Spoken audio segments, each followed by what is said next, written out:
Este programa tem o patrocínio de Seabra Foods.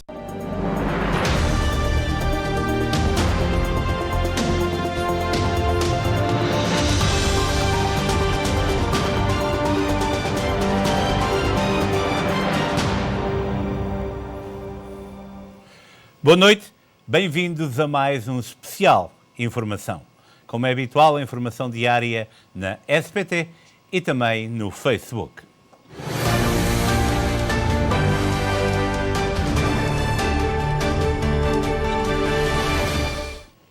Temos recebido várias chamadas com perguntas sobre se é necessário continuar a fazer testes à Covid-19 para entrar em Portugal. A resposta é simples. É obrigatório a apresentação de um teste, desde que a pessoa não tenha um certificado vacinal da União Europeia válido, isto é, emitido em menos de 270 dias. A ordem diz que a prova vacinal emitida pelas autoridades norte-americanas ainda não é reconhecida por Portugal, pelo que os passageiros, apesar de poderem realizar viagens por qualquer motivo, terão que continuar a apresentar uma prova de teste negativo. O PCR em 3 dias ou antigênio em 24 horas. O despacho 1572 de 2022, datado de 8 de fevereiro, prevê a possibilidade de serem reconhecidos certificados de vacinação emitidos por países terceiros, em condições de reciprocidade, o que ainda não aconteceu em relação aos Estados Unidos.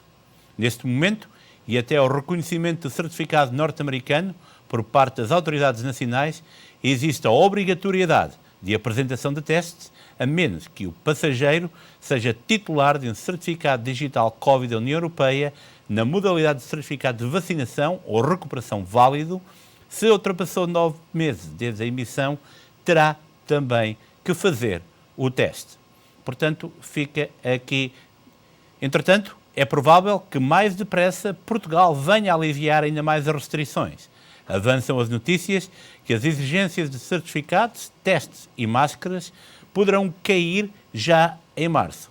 Entretanto, os Estados Unidos e o Canadá demoram a completarem o processo de reconhecimento dos seus certificados de vacinação por parte da União Europeia. Portanto, fica aqui clarificado, muito importante. Tivemos hoje várias perguntas de pessoas que nos diziam que têm um certificado da União Europeia. Se só têm as 2 vacinas, têm que ter as 3 vacinas e esse certificado teve que ser emitido há menos de 270 dias. Por exemplo, se esteve lá no verão, não pode ter a 3ª vacina, quer isto dizer que tem que apresentar um teste. PCR feito nos últimos 3 dias, 72 horas, ou então o teste de antigênio realizado nas últimas 24 horas.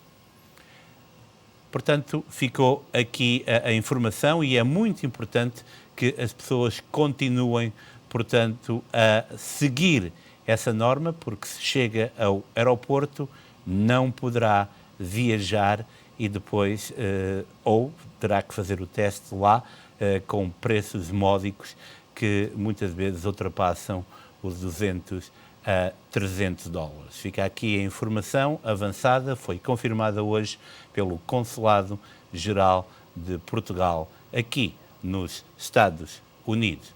Em Portugal, o Covid-19 está endémico.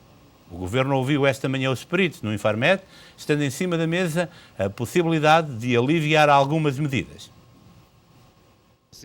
Numa altura em que a curva de novos casos de Covid-19 em Portugal entra numa trajetória descendente, os responsáveis políticos voltaram a ouvir os peritos na sede do Infarmed em Lisboa para avaliar a possibilidade de levantar algumas restrições de contenção da pandemia. A política de testagem maciça pode acabar, o trabalho deve voltar à normalidade, assim como as lotações e regras de entrada em estabelecimentos comerciais, bares e discotecas.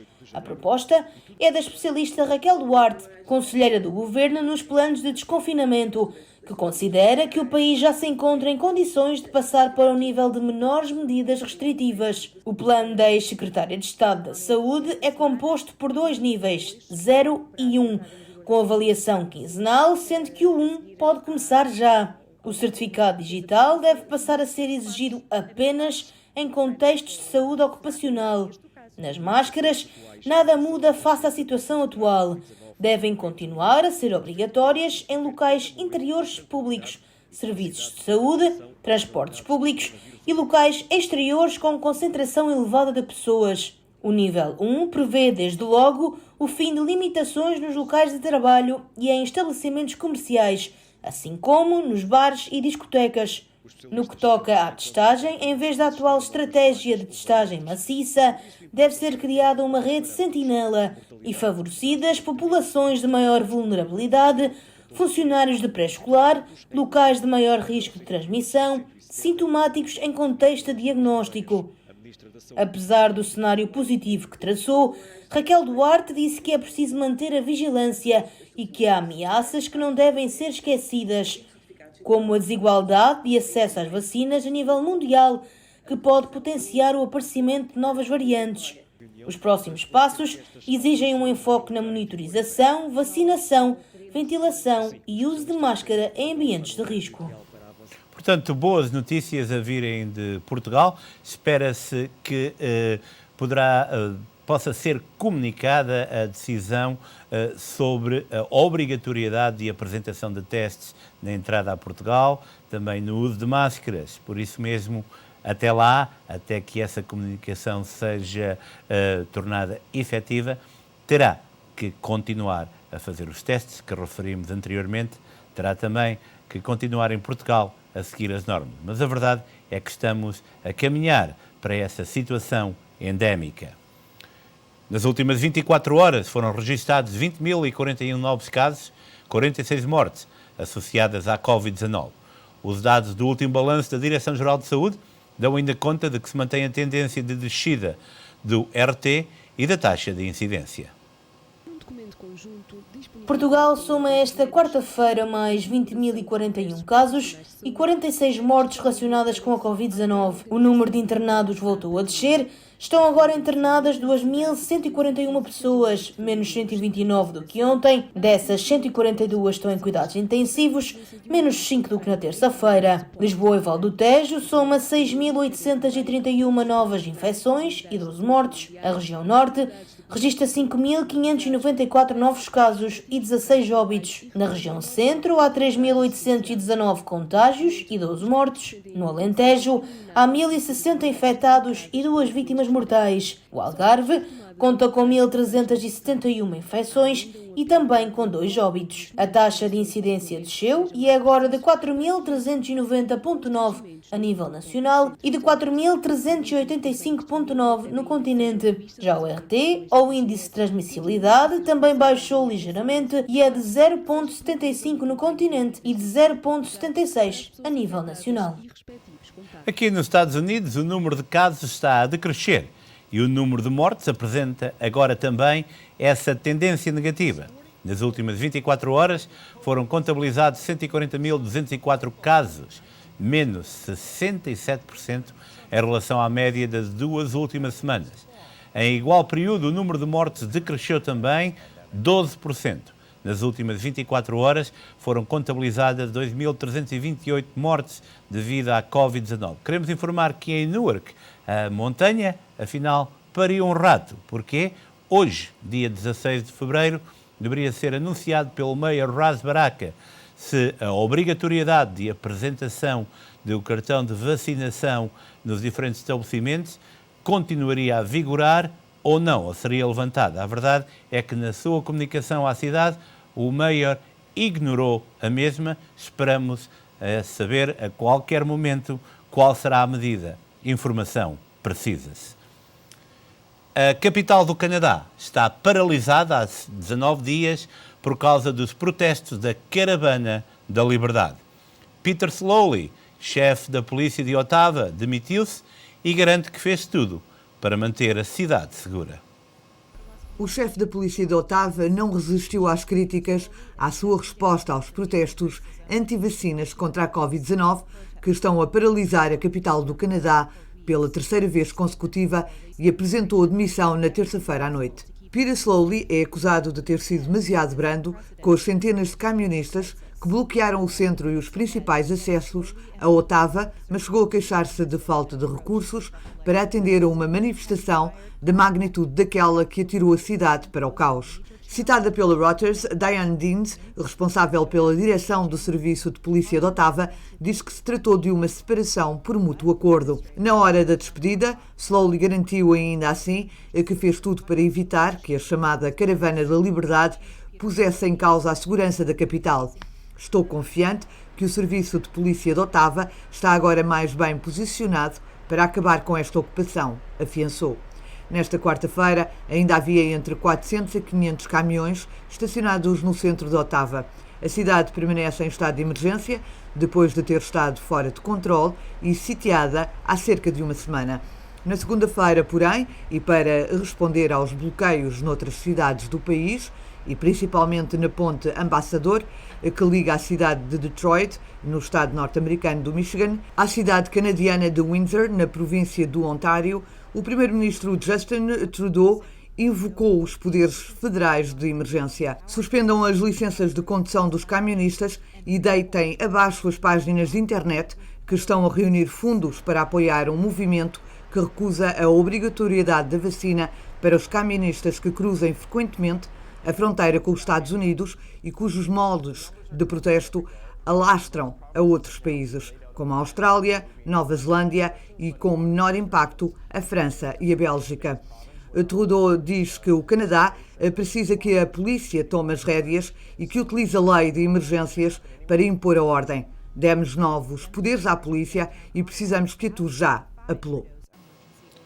Na fronteira da Rússia com a Ucrânia, continua a tensão. Washington e Kiev reagem com cautela à retirada das tropas russas na fronteira e o presidente norte-americano Joe Biden disse que ainda pode haver uma invasão da Rússia. O anúncio de Moscovo do regresso à base das tropas posicionadas na fronteira permitiu a muitos em Kiev e no Ocidente um vislumbre de esperança no impasse entre a Rússia e a Ucrânia. Mas a Casa Branca precisa de algo mais para se convencer. O presidente dos Estados Unidos, Joe Biden, advertiu que uma invasão russa ainda é possível e deixou um aviso a Moscou. Há dois caminhos ainda abertos, por uma questão de responsabilidade histórica que a Rússia e os Estados Unidos partilham. Para a estabilidade global, a bem do nosso futuro comum, escolher a diplomacia. Mas que não haja dúvidas, se a Rússia cometer essa violação invadindo a Ucrânia, as nações responsáveis em todo o mundo não vão hesitar em responder. Em Moscou, depois do encontro com o chanceler alemão Olaf Scholz, Vladimir Putin repetiu as queixas de que a NATO falhou em abordar as preocupações de segurança da Rússia sobre a Ucrânia se tornar membro da aliança militar. Mas Vladimir Putin também disse que a guerra não é o objetivo. Sobre se queremos ou não a guerra, claro que não. É por isso que apresentámos propostas sobre o processo de negociação, que deve ter como resultado um acordo sobre a garantia de igualdade de segurança para todos, incluindo para o nosso país. O presidente russo sublinha, no entanto, que não teve uma resposta construtiva e substancial às propostas de Moscou. Sabe, o cidadão Putin não é o centro das minhas atenções. Ele é o presidente do Estado vizinho. Eu vivo no meu país. Tenho o meu presidente e estou interessado no presidente Vladimir Zelensky. Sobre o que os outros presidentes falam, é deixá-los falar.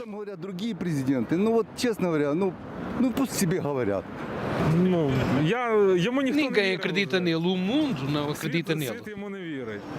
Entretanto, o presidente ucraniano decretou o Dia da Unidade Nacional para esta quarta-feira e apelou ao patriotismo dos ucranianos. E acabámos de receber a informação que mais 7.000 soldados russos estão agora junto à fronteira da Ucrânia. Entretanto, Jair Bolsonaro e Vladimir Putin, presidentes do Brasil e da Rússia, respectivamente, reuniram-se hoje em Moscou. O Brasil é o principal parceiro da Rússia na América do Sul. Jair Bolsonaro foi recebido esta quarta-feira no Kremlin na primeira visita do presidente brasileiro à Rússia. Acontece em plena crise geopolítica com a Ucrânia e com o Ocidente. Solidariedade foi a palavra repetida por mais do que uma vez. Somos solidários à Rússia. Um encontro sem máscaras e sem o distanciamento imposto a outros líderes internacionais com quem Vladimir Putin se encontrou nas últimas semanas. O Brasil é o principal parceiro da Rússia na América do Sul e Bolsonaro pôs Deus na equação das relações entre os dois países. Compartilhamos de valores comuns, como a crença em Deus e a defesa da família. Também somos solidários a todos aqueles países que querem e se empenham pela paz. No final da reunião, o gabinete de Putin emitiu um comunicado a dizer que o encontro foi construtivo e que os dois líderes defendem que os conflitos devem ser resolvidos através de meios pacíficos e diplomáticos. Muito obrigado. Temos o prazer de ter aqui em estúdio o nosso colega Amadeu Maia. Amadeu, muito boa noite. Boa noite, Rick. É com prazer que estamos hoje aqui para falar dessa visita do Bolsonaro, né? Correto, Amadeu. E a minha pergunta é simples e direta. O que é que representa a visita de Jair Bolsonaro a Moscou? Olha, nesse momento representa para o Bolsonaro um grande momento para ele tirar uma foto ao lado de um líder muito importante no mundo nesse momento. A gente sabe que Bolsonaro, Rick, a campanha dele de 2018 foi toda baseada em aproveitar ao máximo o que é que a mídia poderia oferecer. Inclusive, ele trabalhou muito bem essa questão de rede social, de Instagram, de WhatsApp.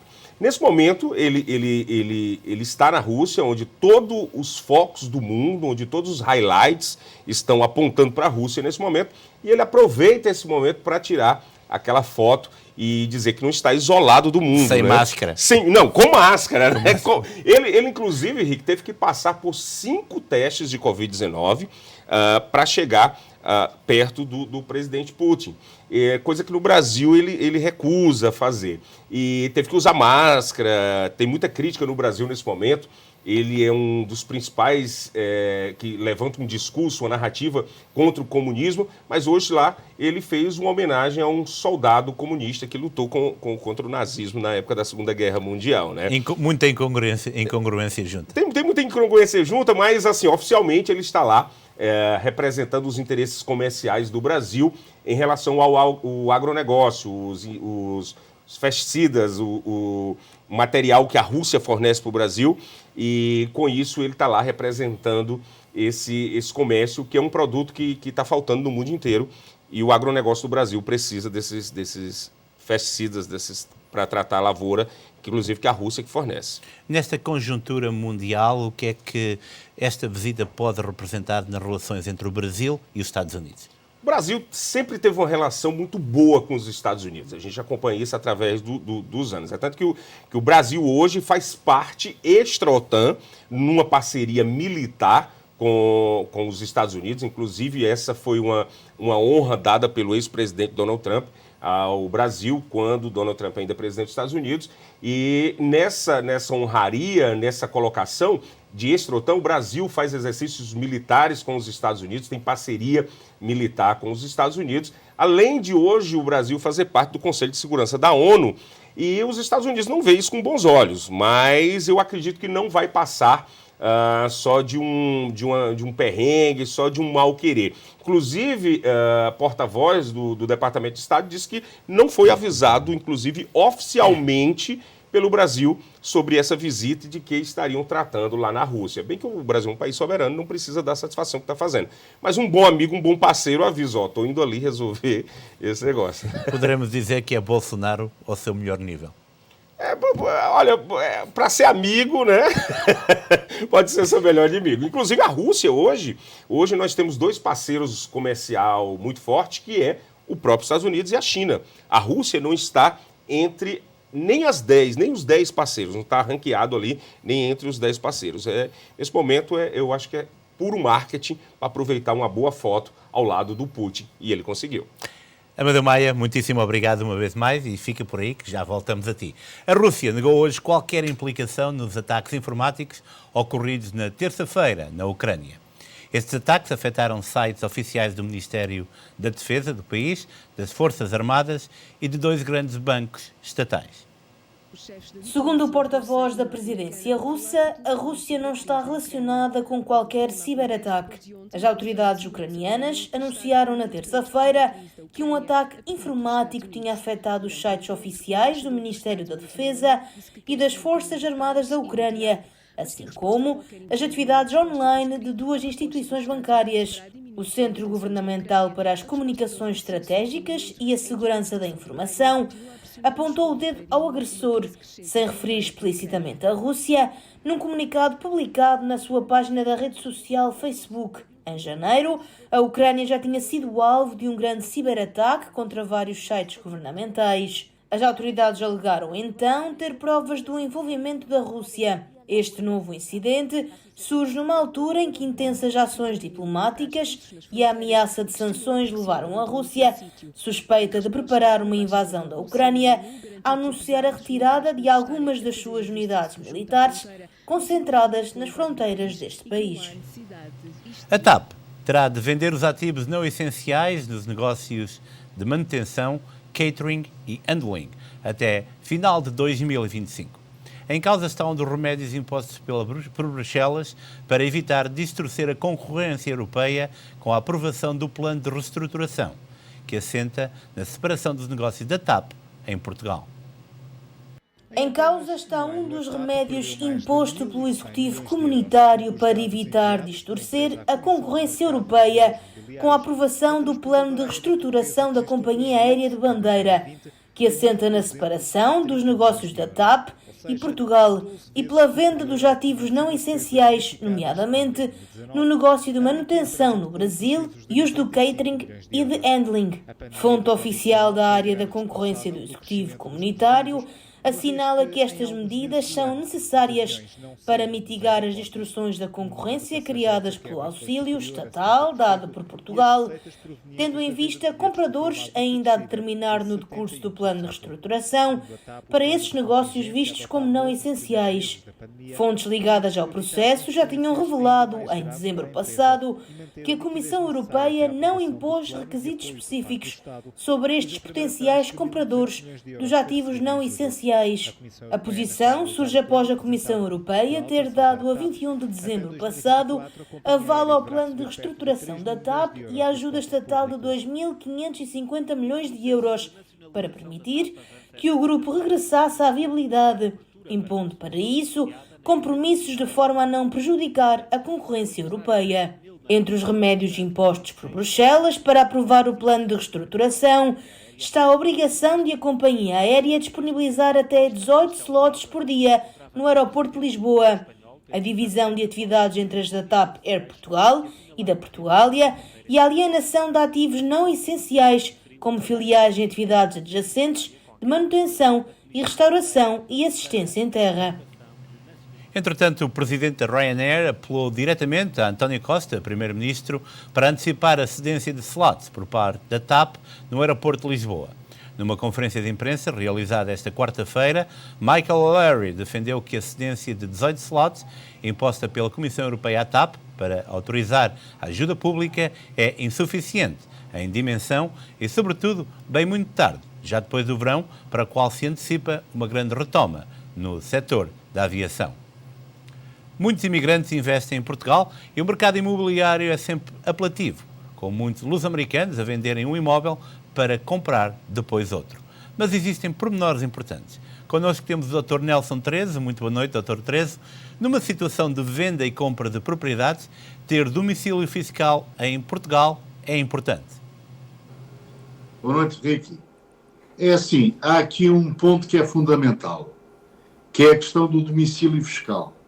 Se o português, o nosso imigrante, tiver o domicílio fiscal em Portugal, ele pode vender a casa, porque a casa é considerada habitação própria e permanente, e tem 3 anos para reinvestir o dinheiro na compra de outra casa. Também vai ser habitação própria e permanente. E aí não paga mais-valias. Explicando melhor, se o nosso imigrante ou os nossos imigrantes tiverem domicílio em Portugal, domicílio fiscal em Portugal, são considerados residentes em Portugal. Portanto, não são considerados residentes na América, nos Estados Unidos, mais concretamente. Se assim for, sendo considerados residentes, têm esta prerrogativa legal de vender e de comprar novamente. Mas tem de ser habitação própria e permanente, ou seja, será a casa de residência dos nossos imigrantes. Isto é vantajoso. Eu sei que há muitos imigrantes nossos, por experiência própria e porque também me vão contando, há muitos imigrantes nossos que têm domicílio fiscal em Portugal, embora residam nos Estados Unidos. Mas podem usar desta vantagem e assim não pagam mais-valias. Se, pelo contrário, o nosso imigrante tiver o domicílio fiscal nos Estados Unidos, ou seja, nas finanças em Portugal tem uma morada americana, então nesse caso já vão ter de pagar mais-valias. Já não vão gozar deste regime, ou já não terão direito a este regime de vender e reinvestir. Portanto, é bom saber, em primeiro lugar, se a pessoa tem domicílio ou não fiscal em Portugal. Se tiver, goza deste regime. Se não tiver, é obrigado a pagar mais-valias. Como é que se sabe isso? Sabe-se isso através das finanças. Isto é, quando se tratou do NIF, do número de identificação fiscal, foi dada uma morada. Se a morada é portuguesa, estamos bem, para este caso em particular. Se a morada é americana, há um representante fiscal e aí já não se aplica este princípio. Dr. Teresa, outro aspecto tem a ver com o regime de casamento em relação a heranças. Poderá um regime de casamento determinar se uma pessoa é ou não é herdeiro numa herança? O regime de bens de casamento tem muita importância. E há três. Há o regime normal, que é o regime de comunhão de bens adquiridos. Há o regime de comunhão geral de bens. E há a separação total de bens. E ainda pode haver um regime misto, desde que as pessoas queiram que assim seja. Mas tradicionalmente são três. E agora há diferenças.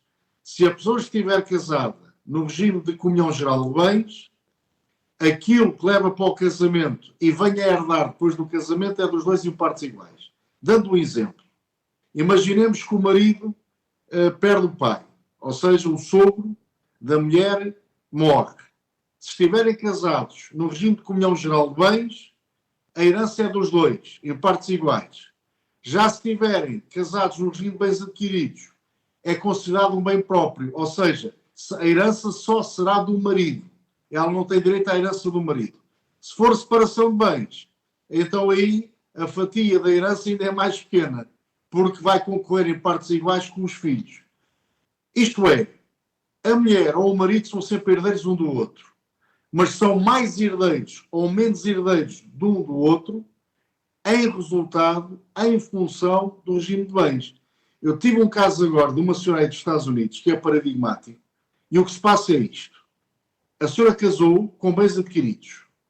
O marido morreu poucos anos depois do casamento. Entretanto, morreu o filho. O único filho que tinham também morreu. Uma tragédia, diga-se. E agora, os sogros morreram. E a senhora pensava que era herdeira dos sogros. A senhora só seria herdeira dos sogros se tivesse casado com o marido em comunhão geral de bens. Como casou com bens adquiridos, quem seria herdeiro da herança dos pais seria, em primeiro lugar, o marido, se fosse vivo. Se não fosse vivo, o direito a receber a herança do marido passava para o filho. O filho, como morreu e não deixou filhos, não deixou descendentes, também não passou nem para o filho nem para os descendentes. Quer dizer que ela aparece aqui completamente desenquadrada, porque ela, casando só em bens adquiridos, não tem direito à herança. A senhora ficou triste, eu também fiquei triste por ela, mas a lei é assim. Quer dizer, tem muita influência o regime de bens de casamento. Porque é assim, sendo bens adquiridos, eu sou sempre herdeiro da minha mulher e a minha mulher é herdeira de mim. Agora o que se passa é a minha herdeira. Pronto. O que se passa é isto. Passa-se que a minha mulher pode ser mieira ou pode ser só herdeira. Explicando. Mieira é quando tem metade à cabeça da herança. Ora, se eu construí o meu património depois do casamento, então a minha mulher é mieira e herdeira. Agora, suponhamos que eu levei bens para o casamento, portanto, bens que eu tenha adquirido no estado solteiro, aí a minha mulher só é herdeira, não é mieira desses bens. Portanto, há aqui contas a fazer, e isto não parece tão fácil, ou não é tão fácil como parece, melhor dito. Dr. Nelson Treze, muito obrigado. Tivemos uma pergunta no Facebook, da Rosa Pena. Quanto é que paga uma casa de 120 mil euros de mais-valias? Se tem residência nos Estados Unidos ou fora de Portugal continental, dos Açores ou da Madeira, tem que pagar uma taxa adicional de 28%, por isso mesmo é que o Dr. Nelson Treze falou que é fundamental ter domicílio fiscal em Portugal, e o pior de tudo é que tem que fazer esse pagamento na declaração de impostos do próximo ano. Enquanto se tiver domicílio fiscal em Portugal, poderá aplicar esse dinheiro, essas mais-valias, num período de até 3 anos. Isto só prova que, lamentavelmente, continua a haver portugueses de primeira e portugueses de segunda. Vamos agora ao Brasil. Chuvas fortes causaram até o momento mais de 80 mortes apenas no município de Petrópolis, na região serrana do Rio de Janeiro, no Brasil. O Amadeu Maia fez-nos a história. O temporal que atingiu Petrópolis, no Rio de Janeiro, já deixou mais de 80 mortos. Os bombeiros ainda não sabem dizer quantos são os desaparecidos. O secretário de Defesa Civil, Leandro Monteiro, disse que grande parte da cidade está sem luz e sem água. São inúmeros carros abandonados e ônibus dentro de rios. Já o governador do Rio, Cláudio Castro, informou no início da noite desta quarta-feira que subiu para mais de 80 o número de mortos em Petrópolis após a tempestade da última terça-feira. Ao menos 8 dessas vítimas são crianças. O governador Cláudio Castro diz que foi a pior chuva desde 1932. Foram 240 milímetros em 2 horas. Foi uma chuva altamente extraordinária. A Defesa Civil confirmou agora mais de 80 mortes e 21 pessoas resgatadas. E também temos 372 pessoas desabrigadas ou desalojadas nesse momento. São 89 áreas atingidas, com 26 deslizamentos. Mais de 180 moradores de áreas de risco estão sendo acolhidos. O Corpo de Bombeiros ainda não sabe o número de desaparecidos. Pelo menos 54 casas foram destruídas pelas chuvas que atingiram a região e mais de 370 pessoas foram acolhidas em abrigos improvisados. Cerca de 400 bombeiros trabalham na busca aos desaparecidos. A Polícia Civil do Rio de Janeiro também montou uma força-tarefa na cidade. São cerca de 200 policiais, peritos, legistas e criminais, técnicos e auxiliares de necrópsias, servidores de cartório e de diversas delegacias da região serrana. Amadeu Maia, mais uma tragédia no Brasil. Olha, no Rio essa tragédia ela chega a ser uma tragédia anunciada, Rick. A gente que conhece a topografia, que conhece a geografia do Rio de Janeiro, a gente sabe que temos comunidades grandes no Rio de Janeiro, nas cidades em torno do Rio de Janeiro, e não poderia ser diferente na cidade de Petrópolis. Algumas pessoas às vezes até falam, Rick, elas escolheram morar ali é a área de risco. Eu acho que enquanto não houver um investimento na área de habitação para tirar essas pessoas dessas encostas, para tirar essas pessoas dessas áreas de riscos, nós vamos ver essas notícias todos os anos nas pautas dos jornais. Amadeu, muitíssimo obrigado uma vez mais pela tua colaboração e continuamos por aqui. Muitíssimo obrigado, Rick. Ras Baraka, o mayor de Newark, e o senador Cory Booker apoiam Donald Payne para a recandidatura à legislação estadual. Houve tempos em que estiveram de costas voltadas, mas agora tudo parece ter mudado. Quando o então candidato a mayor Cory Booker se candidatou pela primeira vez, apontou intenções à geração de líderes comunitários mais jovens, numa altura em que os líderes mais idosos dominaram os salões do poder. O carismático Booker reuniu uma equipa de nomes da mais nova geração de Newark, incluindo Ronald Rice, filho do senador estadual Ronald Rice, que estava com Booker desde a sua campanha original de 2002 para mayor. Booker também apelou diretamente ao educador Baraka, filho do poeta e líder político de Newark, Amiri Baraka, e a Payne Jr., filho do deputado americano Donald Payne. Ambos estavam relutantes em se juntar a Booker. Baraka disse que não. Desconfiado do vereador do bairro Central, ele não queria fazer parte da equipa de Booker e definiu-se imediatamente como um oponente de Cory Booker. Payne, inicialmente, queria um assento no Conselho Municipal, sem o apoio de Booker em 2006, mas na segunda volta, com Booker a dominar o senador Rice na eleição para mayor, Payne decidiu aliar-se ao time Booker. A relação Booker-Payne nem sempre foi cor-de-rosa ao longo dos anos. Payne e Booker decidiram lutar pelo poder no bairro Sul e a antiga família política apoiou sem sucesso Bill Payne para o Senado contra a senadora estadual apoiada por Booker, Teresa Ruiz, em 2007. Mas Booker e Payne voltaram a ficar juntos em 2010, quando o vereador-geral concorreu pela linha de Booker. Concorrendo contra o Booker Team, Baraka venceu naquele ano, derrotando o único membro do Booker Team que não sobreviveu à reeleição, Oscar James Jr. do Southward, outro descendente de família política que se aliou ao jovem mayor. Assim que a eleição acabou, Payne ficou do lado das forças de Baraka contra o plano de Booker de monetizar o abastecimento de água local, enfurecendo o mayor e os seus aliados. Mas a aliança Payne-Baraka não duraria muito. Contudo, ainda agora Baraka apoia Payne para a sua reeleição no Senado Estadual. Os jogos do poder em Newark estão assim a começar calmamente.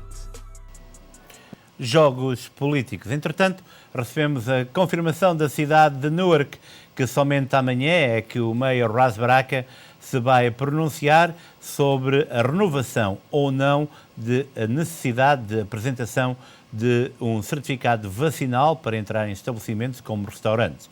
É caso para dizer que a comunicação deveria ser efetiva porque há pessoas que têm que se preparar e guardar pelo dia a seguir ao mandato não parece ser muito boa medida. Entretanto, lembro que o mandato de máscaras, do uso obrigatório de máscaras em recintos fechados, continua em vigor até o dia 4 de março. A família de Alaina Hutchins, diretora de fotografia, que foi morta acidentalmente durante as filmagens do filme Rust, processou o ator e os produtores do filme. Alec Baldwin está a ser processado pelo marido da diretora de fotografia, morta acidentalmente no cenário do filme Rust. Os advogados da família de Alaina Hutchins entregaram em tribunal uma ação de homicídio culposo contra Baldwin e contra os produtores do filme. Alegam uma conduta imprudente e medidas de redução de custos que levaram ao acidente. Os advogados de Baldwin rejeitam a acusação. O ex-presidente das Honduras, Juan Orlando Hernández, foi detido na sequência de um mandado dos Estados Unidos, acusado de narcotráfico e crimes com armas de fogo. O ex-presidente das Honduras, Juan Orlando Hernández, foi detido na sua residência em Tegucigalpa após um mandado emitido pelos Estados Unidos. O ex-chefe de Estado está acusado pela justiça norte-americana de corrupção, tráfico de droga e crimes com armas de fogo. De acordo com a acusação, Hernández terminou os restantes cartéis de droga e manteve o monopólio do tráfico de cocaína para si e para os seus associados. O seu antecessor no cargo, Porfírio Lobo Sousa, também aparece na acusação dos Estados Unidos. Ambos terão recebido grandes quantias de dinheiro do antigo narcotraficante hondurenho Ardón Soriano, conhecido por Chand, que fez a denúncia. Segundo o governo hondurenho, Juan Orlando Hernández será presente ao juiz esta quinta-feira e poderá ser extraditado para os Estados Unidos nos próximos dias. Uma rocha vinda do espaço, ao colidir com a atmosfera a uma velocidade de 54.000 km por hora, ficou incandescente, gerando assim uma bola de fogo, que teve início a cerca de 82 km da Andaluzia.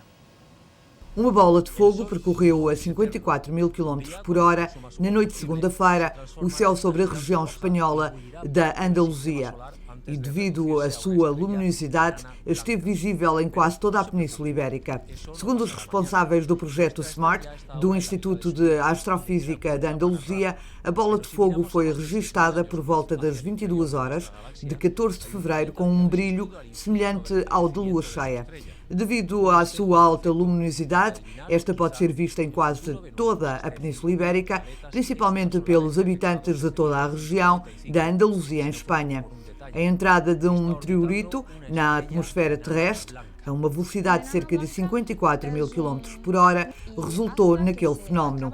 A rocha vinda do espaço, ao colidir com a atmosfera a uma velocidade enorme, ficou incandescente, gerando assim uma bola de fogo que teve início a cerca de 82 km acima da localidade de Las Cuervas, província de Jaén, em Andaluzia.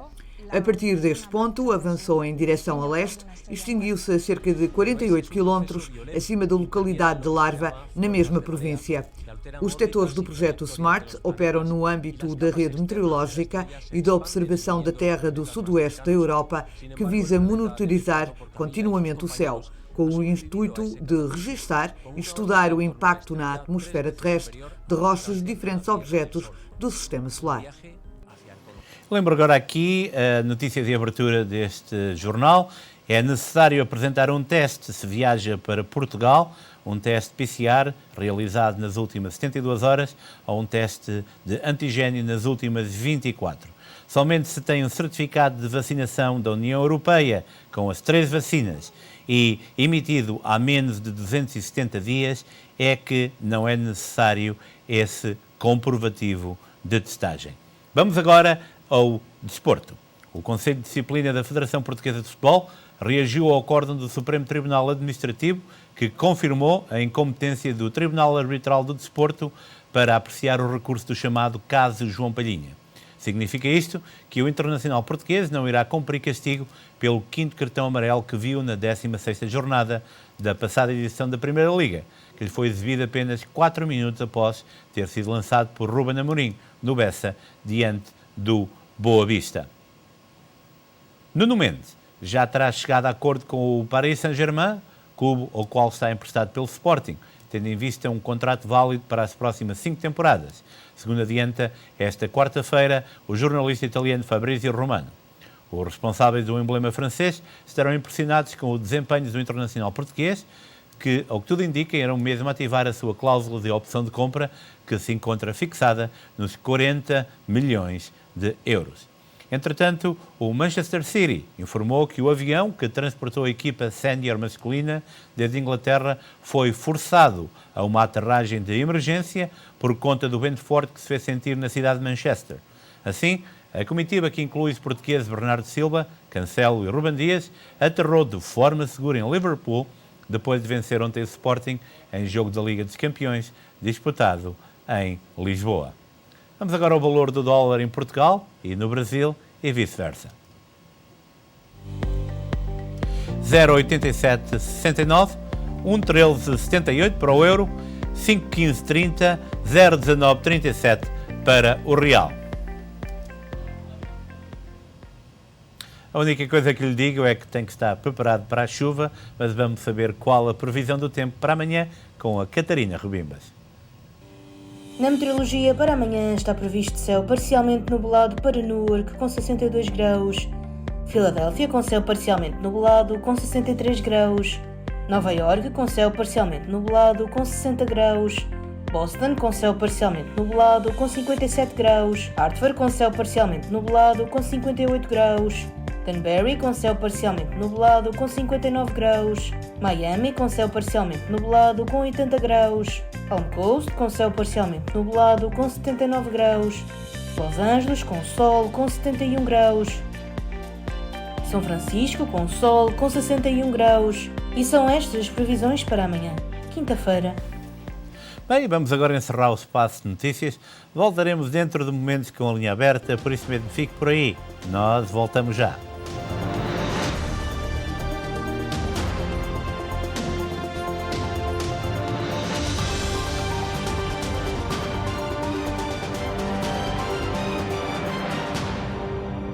Este programa teve o patrocínio de Seabra Foods.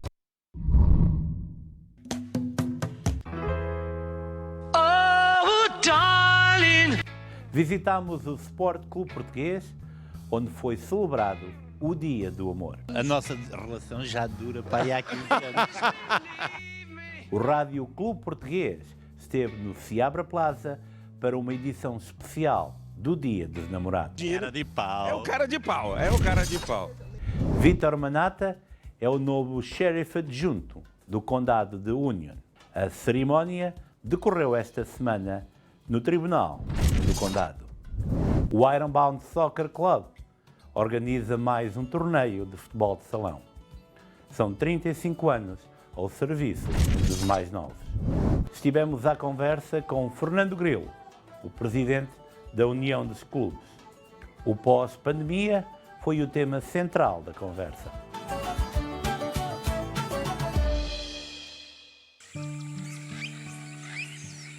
As laranjas são o melhor fruto natural. Vindas da Califórnia para os supermercados Seabra Foods. 100% natural, coma laranjas diretamente do pomar para si. A melhor vitamina C está nas laranjas. Seabra Foods, sempre a pensar em si.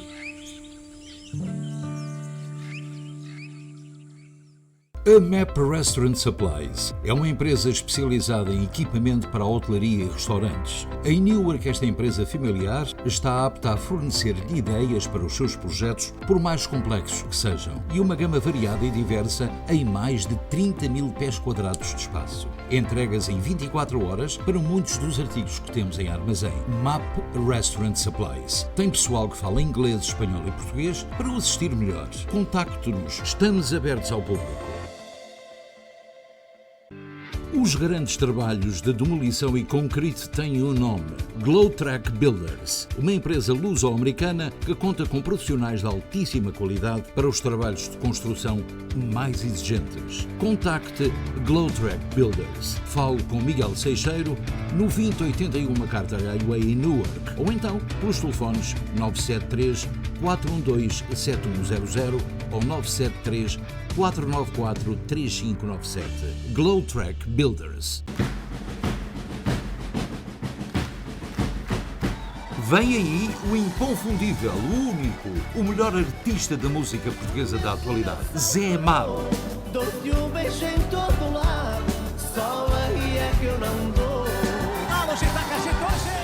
Domingo no Portuguese Cultural Center em Dunbury, a partir da 1 da tarde, almoço e espetáculo.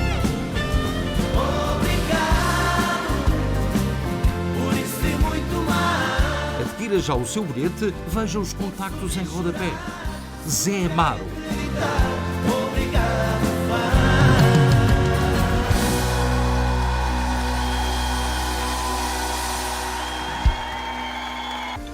Faça a revisão do seu Volkswagen connosco. Peças originais do grupo Volkswagen, baterias, jantes, travões ao melhor preço e com atendimento personalizado em português. Aproveite ainda 10% de descontos em peças originais selecionadas. Só na Volkswagen Open Roads, em Bridgewater, New Jersey. Firmino Insurance. Descansa as famílias com um seguro de vida pessoal e empresarial. Garantir a tranquilidade da sua família é o melhor negócio. Avaliação do tipo de seguro sem qualquer compromisso. Saiba qual o melhor seguro de vida para si. Firmino Insurance.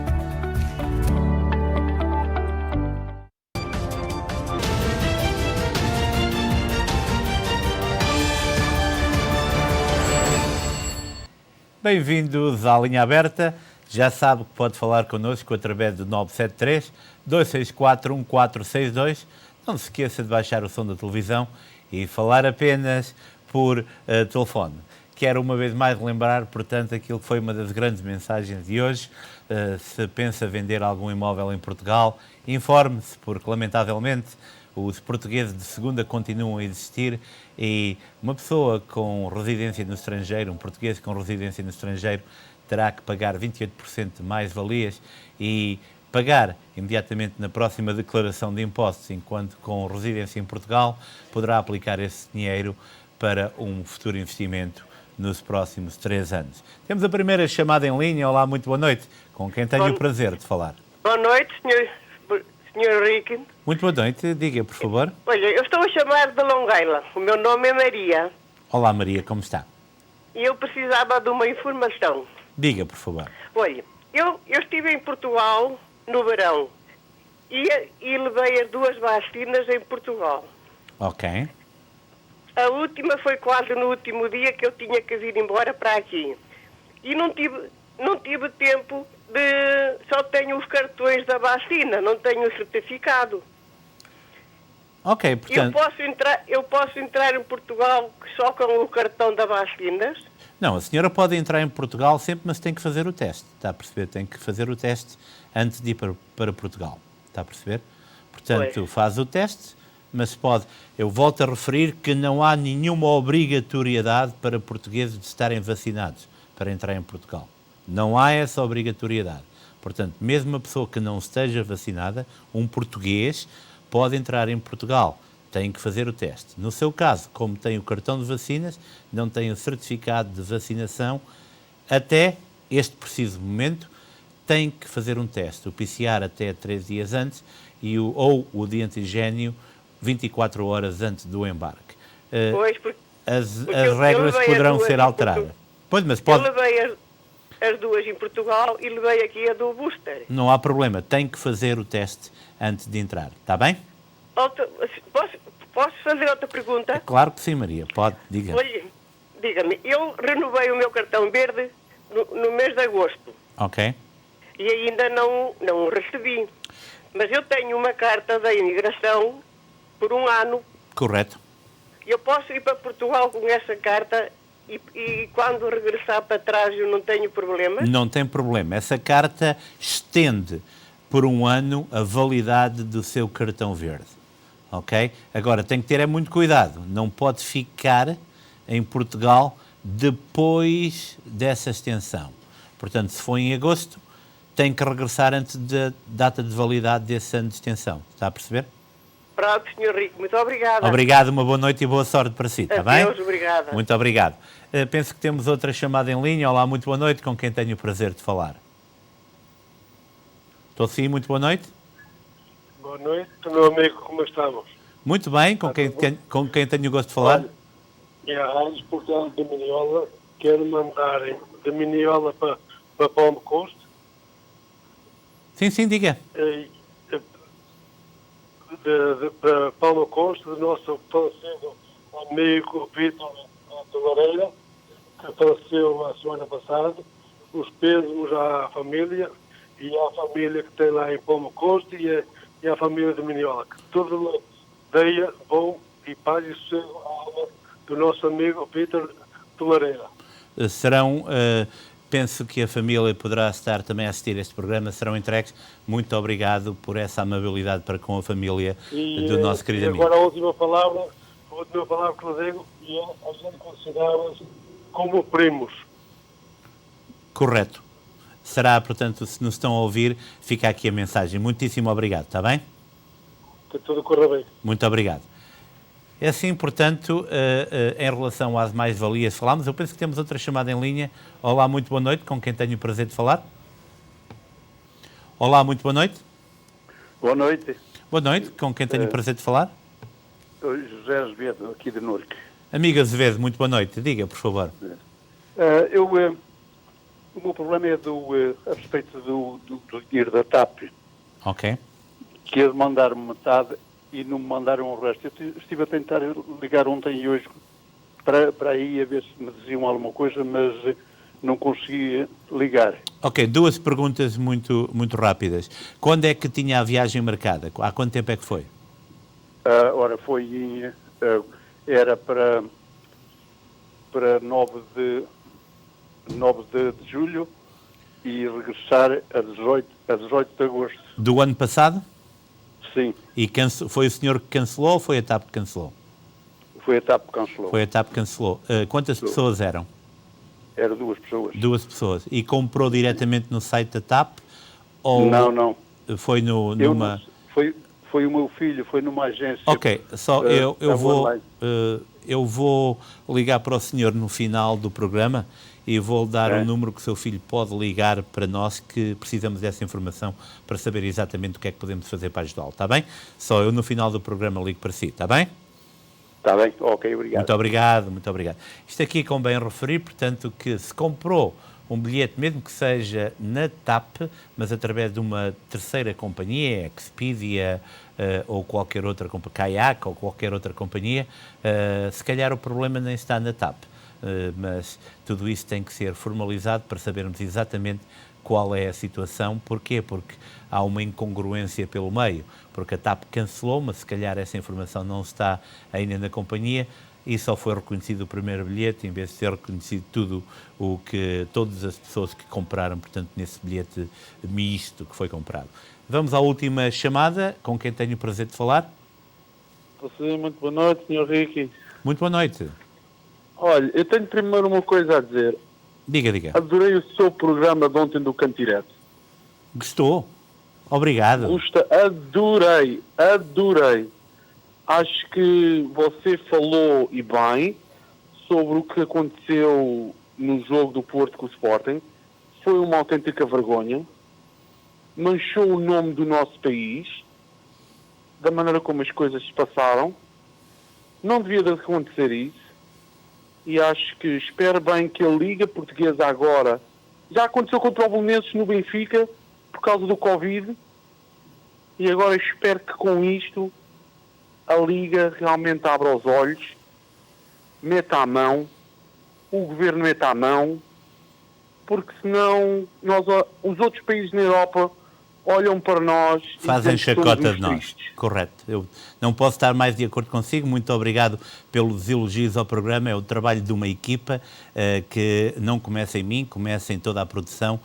Vai, acima de tudo, para os nossos 3 colaboradores, que são pessoas espetaculares, e depois eu só tenho que pôr as peças do puzzle. Muito obrigado pelo seu comentário. E mais uma coisa é muito importante, o que você falou na TAP. Agora a companhia aérea tem que vender ativos que tem até 2025. E eu só não entendo, é uma companhia aérea como a TAP, reconhecida internacionalmente, ok? Que já teve várias reestruturações financeiras, várias ajudas do governo português, várias vezes avisada de Bruxelas das dívidas que tem. Os portugueses, nós usamos a TAP muitas vezes para podermos ir a casa. Como é que uma companhia aérea dessas tem estas despesas todas e não se consegue aguentar ao pé das outras companhias aéreas? Caro amigo, essa é a pergunta do milhão que a todos nos intriga, porque nós gostamos de viajar na TAP, é a companhia de bandeira de Portugal, gostamos que a companhia esteja bem, mas com tanto dinheiro aí metido, os bilhetes pelo menos poderiam ser mais baratos, mas continuamos a pagar caro.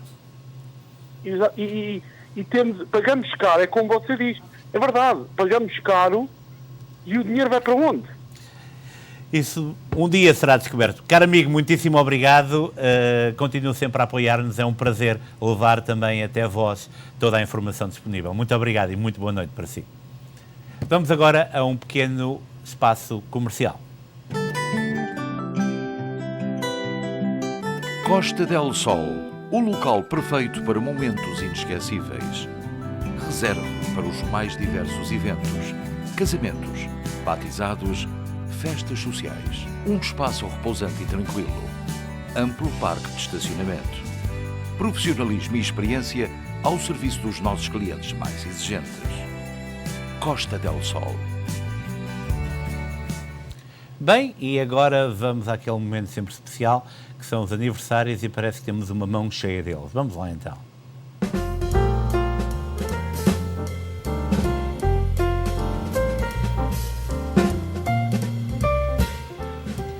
Parabéns, Alexandre Pedro, 42 anos de idade. Parabéns, Alexandre. Stephanie Trindade, 27 anos de idade. Muitos parabéns, Stephanie. Cátia Simões, 22 anos de idade. Parabéns, Cátia. Eu já vou falar de ti, já de seguida. Brandon Souza, 11 anos de idade. Muitos parabéns, Brandon.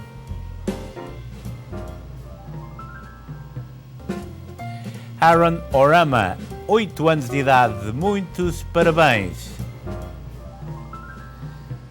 Bem, a Cátia Simões é a menina que está no centro de teste do PISC, a maioria das vezes, e é a menina que faz milagre sempre que nós a chateamos com alguma informação. Por isso mesmo, comemorou ontem 22 anos, mas nós, toda a equipa aqui da SBT Television, quero dar um forte, forte abraço e dizer em nome da nossa comunidade, muito obrigado pela tua disponibilidade, muito obrigado pela tua dedicação à nossa comunidade, também ao PISC de Elizabeth, também ao Centro de Testes. Obrigado uma vez mais. E chegamos assim ao fim desta edição. Fique com mais um episódio da telenovela já de seguida. Em meu nome, é um prazer estar na sua companhia. Nós voltaremos aqui amanhã. Tenha uma ótima noite. Até amanhã, se Deus quiser.